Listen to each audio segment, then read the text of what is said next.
I use this milling machine to fix this part for a milling machine. I made a little bit of video of what I do to make this work, and I'll show you the final results of what this looks like after I completed it.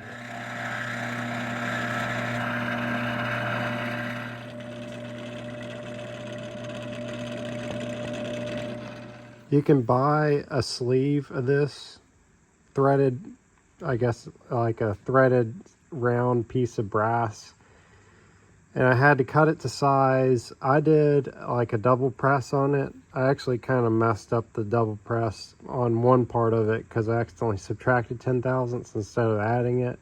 That doesn't really matter that much because it's still got a step in there, so it's not going to be able to come out. And I machined this down 2 thousandths below that surface. I don't know if that was a good idea or not. I just want to make sure that it's going to mount flush here. Now, if I do need to resurface this whole area, the way I would do that is grab it into that vise and machine a flat spot here and on the other side, and then I would hold it like that and then just surface this whole area. But I don't think that's really going to matter. After I put that piece in there, I used a thread locker that's green that is designed to be like a glue for pressing pieces together. So that's what I use for this. And I tapped that out, or I remachined that back out and then tapped that back out to the 1/8 inch pipe thread.